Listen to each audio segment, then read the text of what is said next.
I've got a question about building a reusable composable that's going to look like this one here. This is the closest one that I found on the internet. And what's important here is that these stripes that are cutting through the images, they should take the color of the background. Now everything is white here, so it's not very visible, but let's say if the background was a gradient, they should also take the color of that gradient. And that's going to be the challenge that we want to work on today. And alongside, I'm going to share a bunch of other goodies and tips and tricks for optimization. And we are going to also do some animations. So let's see how we are going to approach this one. So let's make myself a bit smaller, and I'm gonna start off with creating a file here that I'm gonna call avatars list, and of course it's gonna be a composable, and here I'm gonna take in modifier.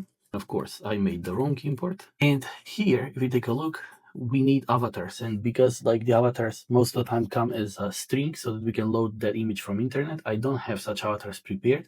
And in this case I'm gonna just take list of colors and we can play with that, but it's irrelevant. I'm gonna make it in a way that it won't be relevant, so we can use any composable afterwards. We can use async image, anything that comes to mind. Now here I will say avatars will be list of color. As I said, later on we can change it, it's not a problem.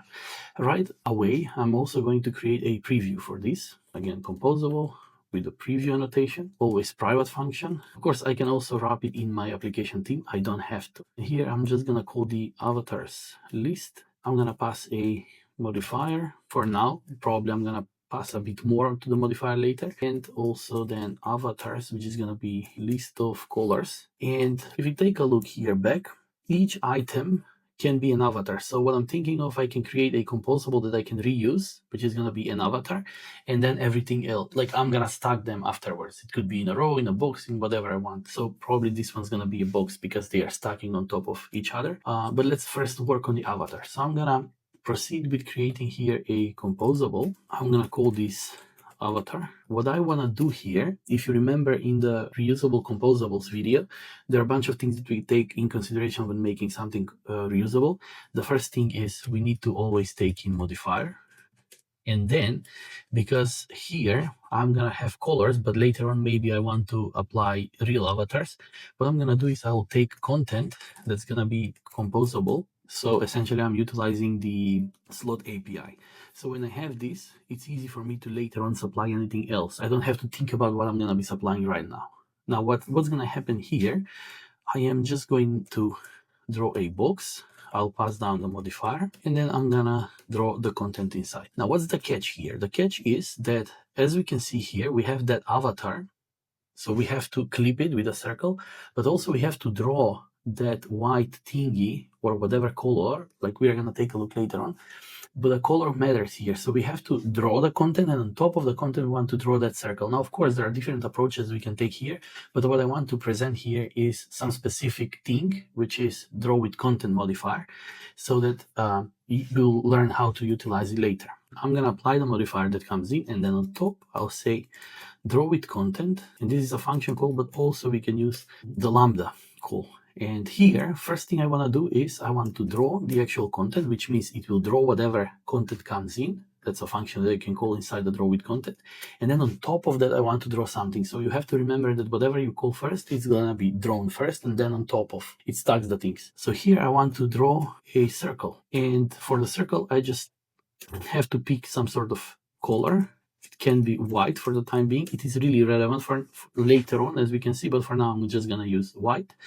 And then I have to select style. For the style, I'm going to use stroke, which is going to be, let's say, 5F. Now, of course, if you want additional customizability, you can pull this as a property here in the function.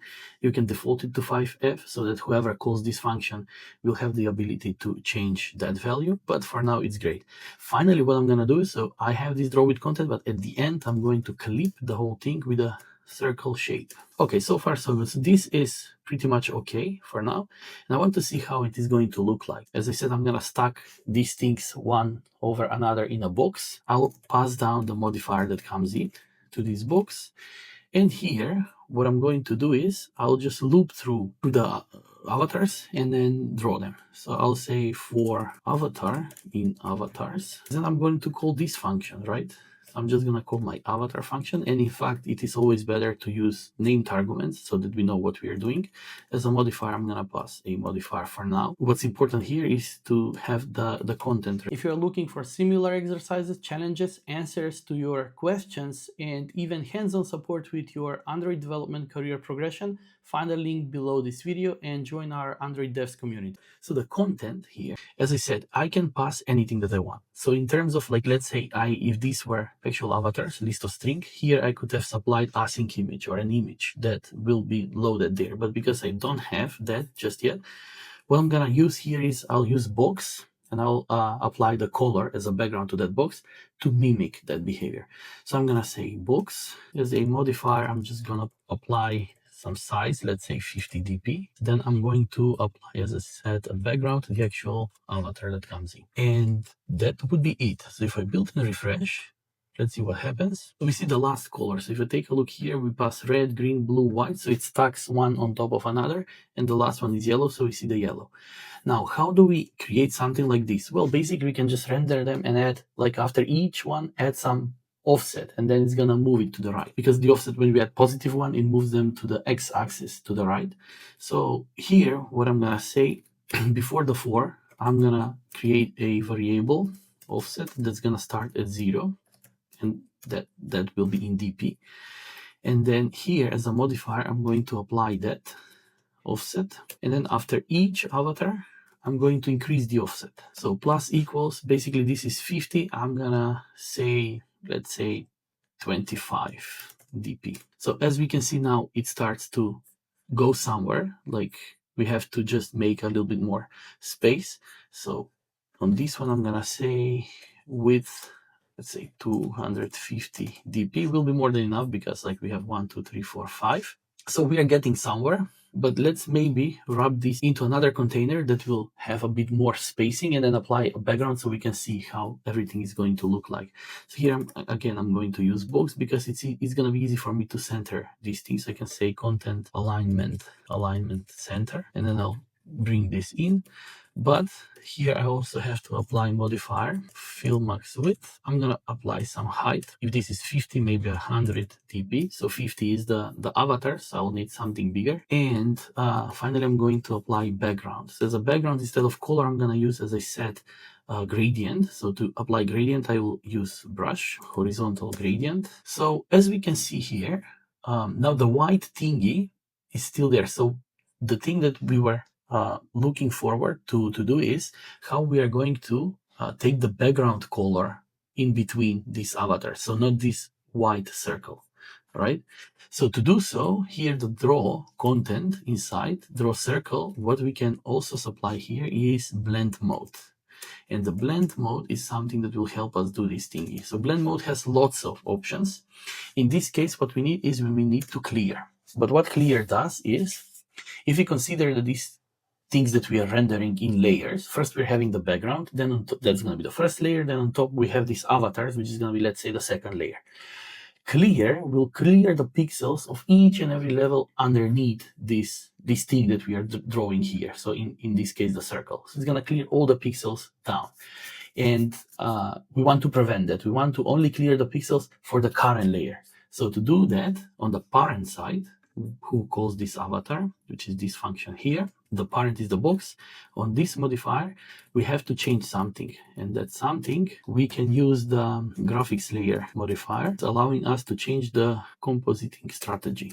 So here we're going to supply compositing strategy off screen, and that's going to allow us to do that what we want. So maybe it is not very visible that it takes the background color, or maybe it is, but like maybe we can try also with different colors here. Now, like we can see that it takes the color of the background, and that's what we need. So what is important to understand and to remember is that we can use blend mode. When we use clear, it's going to clear the pixels underneath.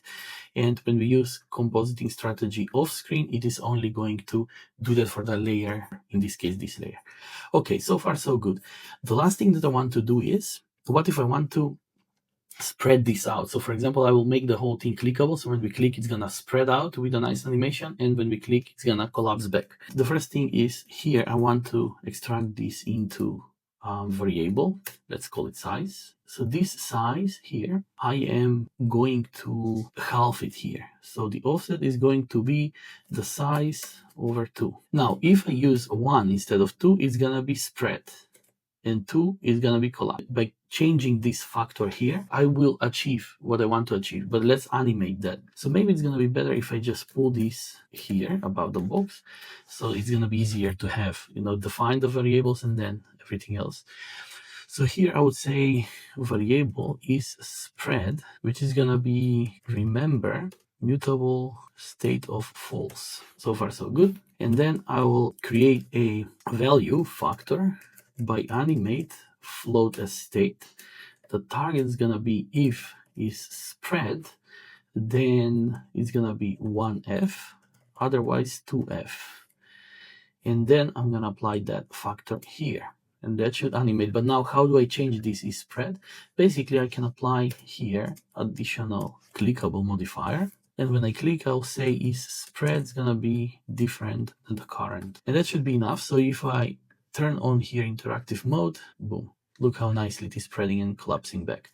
Now, to bring this step further, to make it even better, what we can do is we can change here the animation spec. So the animation spec is going to be spring, but the damping ratio is going to be damping ratio medium bouncy. So let's look now. Look. So this is perfect. So that's it. Now, those are the important things that you have to remember. And now, again, if I had list of strings here, it would have been so nice to just, instead of box, put down, let's say, async image, and then the avatars will be loaded. That would be it for now. Hopefully you found this useful. If you're looking for similar exercises, challenges, answers to your questions, and even hands-on support with your Android development career progression, find a link below this video and join our Android devs community.